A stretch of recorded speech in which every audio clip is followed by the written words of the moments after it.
In the winter of 1859, 7 women vanished from Cedar Valley, Utah Territory, over a span of 3 weeks. Official records claimed they relocated to extended family in California, but the truth was far darker.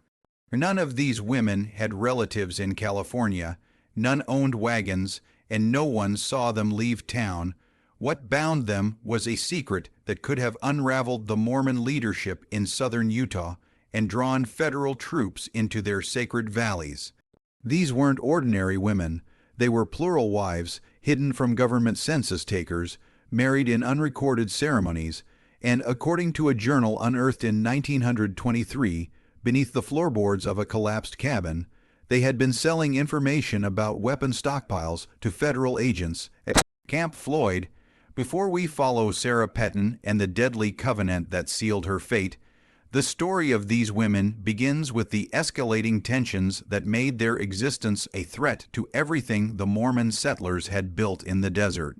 Cedar Valley stretched like a green wound across Utah's harsh landscape, 30 miles southwest of Salt Lake City.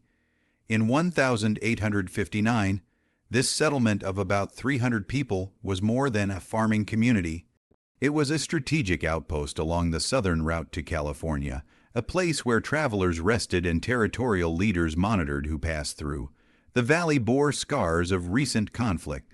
Just 2 years earlier, in 1857, President James Buchanan had declared Utah Territory in rebellion, sending 2,500 federal troops to install a new governor.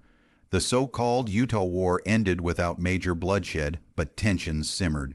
Federal troops remained at Camp Floyd, 40 miles northeast, a constant reminder that Washington's patience with Mormon autonomy was thin. Elder Nathaniel Carrington ruled Cedar Valley with the iron discipline of a man who knew survival hinged on unity. At 42, he commanded respect through piety and pragmatism. Arriving in 1851 with the third wave of Mormon pioneers, he brought expertise in irrigation and a knack for reading political currents. Under his leadership, Cedar Valley transformed from an alkali wasteland into fertile farmland, with a flour mill, blacksmith shop, and the largest granary south of Salt Lake City. But Carrington harbored secrets beyond the community's public facade. Like many Mormon leaders, he practiced plural marriage, not the open polygamy outsiders imagined, but a covert system of spiritual wives whose legal status was deliberately vague.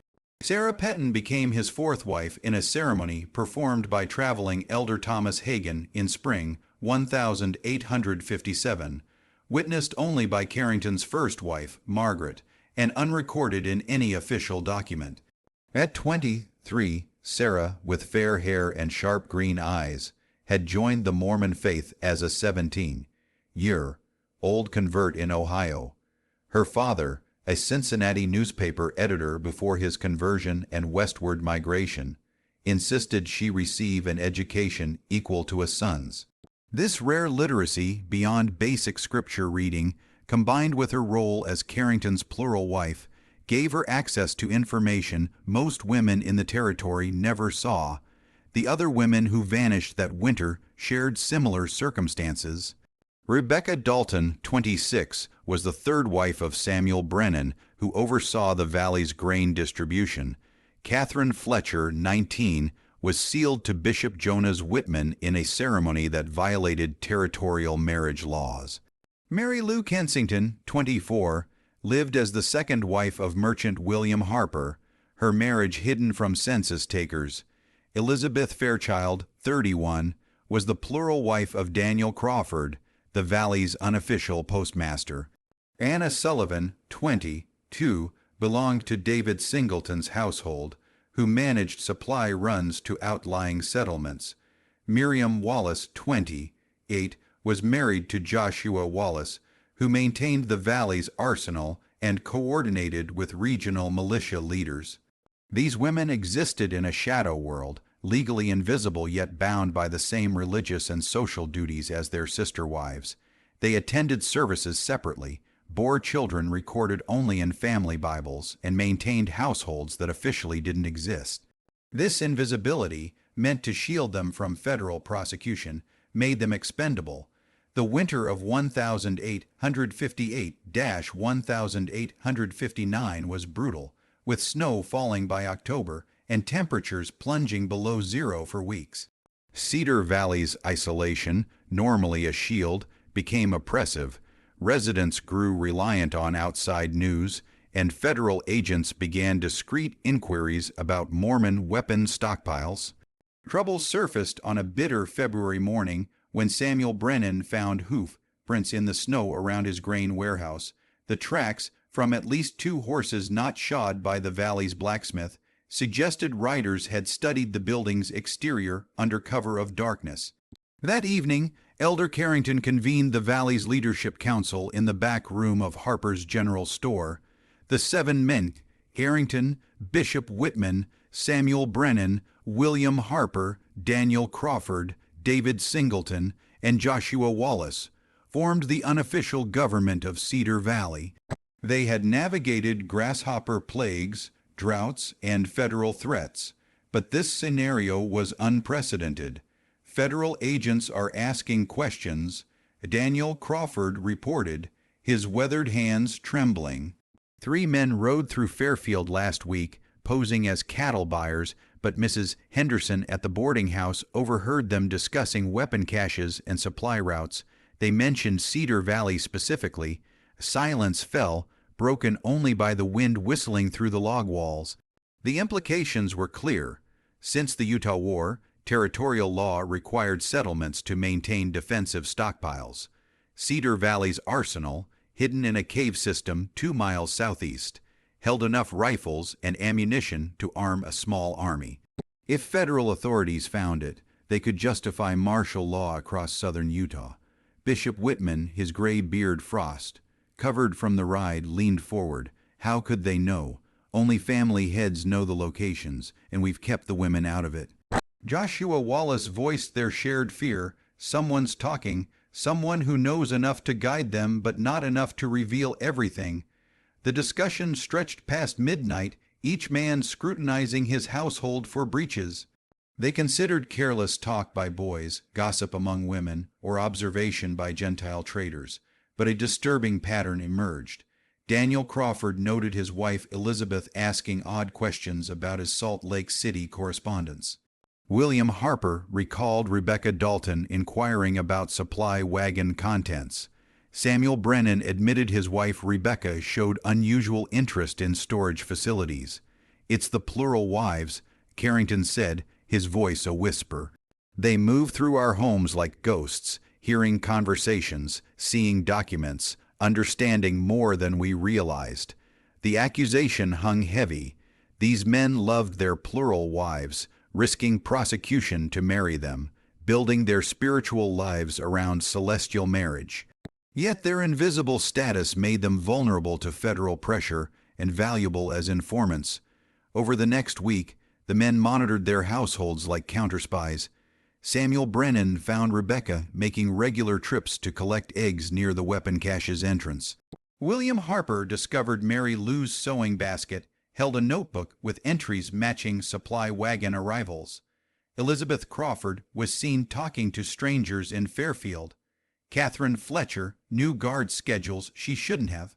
Anna Sullivan asked about defensive positions. Miriam Wallace showed interest in militia correspondence. On March 8, 1859, Carrington found a letter in Sarah's handwriting, hidden in his study, detailing weapon cache locations, tactical assessments, guard rotations, and supply routes. It was meant for federal authorities. Sarah had collected strategic information systematically, revealing blind spots and ammunition quantities. Carrington confronted Margaret, who admitted Sarah had asked questions to understand his work better.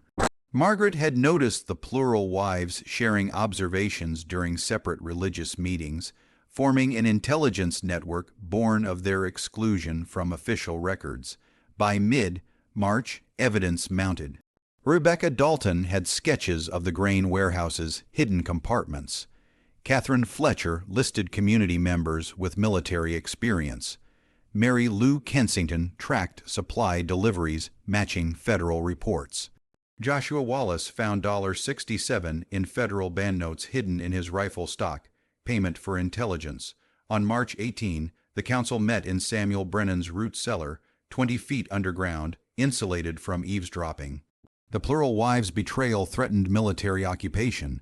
If agents demanded their testimony, it could expose plural marriage and weapon caches across the territory. They know too much to disappear, Bishop Whitman said. If they vanish, it could trigger an investigation. David Singleton raised another fear. What if they've shared information about other settlements? This could be part of a larger operation. Daniel Crawford noted federal patrols now focused on supply routes and defensive positions, guided by specific intelligence. The women had been recruited systematically, their invisible status making them ideal informants. Carrington realized federal agents likely offered protection or legal recognition, exploiting their fear of illegitimacy. Samuel Brennan proposed a chilling solution. What if they weren't here when agents return? What if they relocated somewhere safer? The Purification Covenant was born, a plan to eliminate the women while claiming they left voluntarily. On March 25, Sarah found a letter in Carrington's handwriting requesting territorial guidance on relocating questionable individuals. She began her own intelligence operation, uncovering the Covenant's outline. The women would be told they were moving to safer communities, but accidents in remote mountain passes would ensure their silence. By March 28, Sarah and Catherine Fletcher, meeting at the communal well, confirmed the danger. Over 3 days, they warned the others, Rebecca, Mary Lou, Elizabeth, Anna, and Miriam, using coded signals. Each woman reported surveillance and suspicious questions. On April 1, in an abandoned root cellar, Sarah revealed a letter dated April 2, outlining the covenant. Joshua Wallace would lead the first group through Cedar Canyon on April 8, David Singleton the second through Soldier Summit on April 12. Documentation would claim voluntary relocation to Nevada or California. The final paragraph hinted at engineered accidents. "We're being hunted," Sarah said, showing her handwritten copy. "They'll stage accidents to silence us." Rebecca broke down, realizing they'd be recorded as willing immigrants. Catherine urged immediate escape. The mining trail through the Aqua Mountains to Bingham Canyon offered a slim chance to reach Salt Lake City and federal protection. Elizabeth raised the agonizing issue of their children. Sarah, with 2 young children, argued that survival was their only chance to protect their families. They planned to leave separately over 2 days, using pretexts like illness or supply runs. Anna knew emergency supply caches. Miriam knew defensive positions to avoid. Catherine knew the trails. On April 6, they began their escape.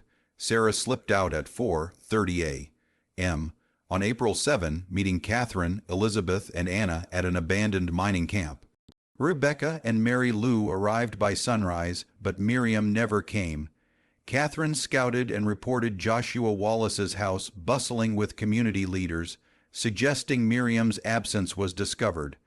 The 6 women pushed into the Aqua Mountains, facing waste, deep snow, and avalanche risks.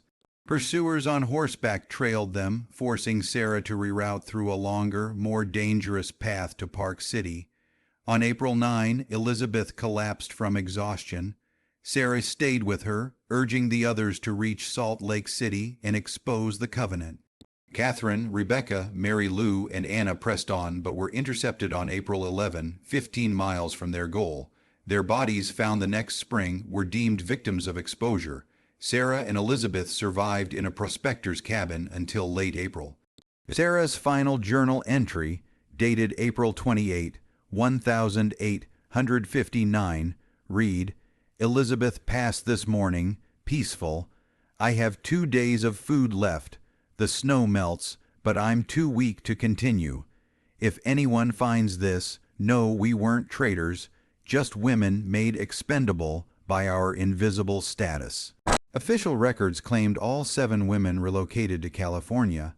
Letters supposedly from them thanked the community, but Joshua Wallace's 1889 diary mentioned necessary actions for security, Daniel Crawford referenced eliminated risks. Samuel Brennan's account book showed payments to guides matching the women's departure dates. Miriam's fate is unclear. Her letters from Nevada contained details suggesting she stayed in the community under a new identity, possibly cooperating with the Covenant. The Purification Covenant protected Cedar Valley's secrets. Federal investigators found no evidence of espionage or weapon caches until Utah's statehood in 1896, but the cost was steep. Joshua Wallace died in 1863 from alcoholism. Samuel Brennan moved to California in 1861, suffering mental strain. Daniel Crawford was haunted by nightmares. Nathaniel Carrington left for a mission in 1865, dying in Philadelphia in 1867 after confessing necessary evils to Margaret. Cedar Valley declined by 1,875, its population dwindling to 50.